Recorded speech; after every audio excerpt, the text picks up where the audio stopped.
Trump. All right, certainly no shortage of news these days, but shifting gears more internationally to Russia and Ukraine. Joining me now to highlight this ongoing crisis between the two countries is Congressman Pat Fallon. He is on the House Armed Services Committee. Congressman, welcome back to the program. Thanks, Tony. I appreciate it. How are you? Doing well. A lot happening, and I'm sure you're tracking all of this. What's the latest in terms of what do we think Russia's going to do, and how will the United States respond? And do you think the Biden administration is responding appropriately to this point? Well, Tony, obviously we don't know Putin what he'll do exactly. I suspect, unfortunately, that he is going to invade. I'm praying that won't be the case. And as far as the Biden administration, I mean, unfortunately, there's been missteps. And we can talk about, we knew about this buildup, Tony, back in November.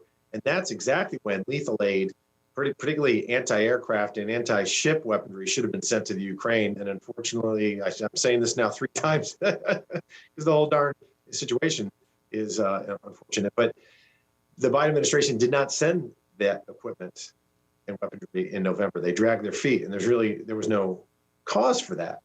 The ranking member Rogers and ranking member Imhoff on the Armed Services Committee in the House and Senate wrote a letter and asked the administration to get on this immediately, because we wanted to send a message to Russia that Ukraine was a priority. In fact, we don't even have an ambassador. It's been over a year. That's not signaling to the Russians that the Ukraine is important to us.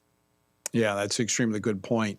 We're continuing to watch this, and we'll see how this unfolds, but it right now does not look like there's going to be a very positive outcome.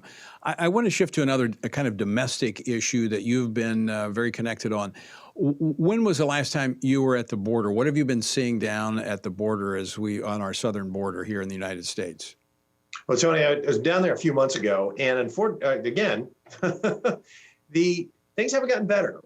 There was a lot of press attention on the border in February and March, but over the last 10 months, there have been over 160,000 illegal border crossings each and every month. It's the first time in our history.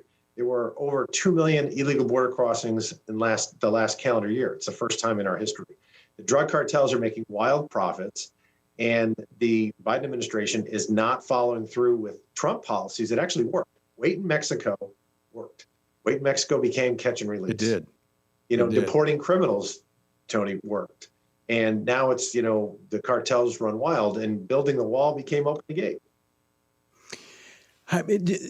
I know we're talking domestic foreign policy, but I mean, you have to think that our foreign adversaries look at the inability to actually secure our own borders. That has to factor into our willingness to get engaged elsewhere.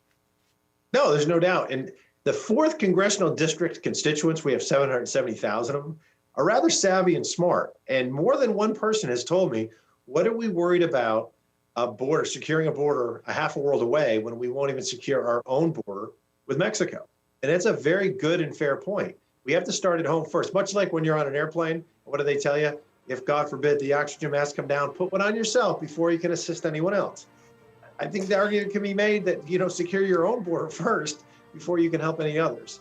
And we're sending a signal. Joe Biden is sending a signal of weakness and wokeness across the board. Congressman, I think you're absolutely right. And I think our adversaries, who are pretty smart in some cases, are picking up on that. Congressman Pat Fallon, thanks so much for joining us. Always great to talk with you. Thanks, Tony. God bless. Take care. Have a great day.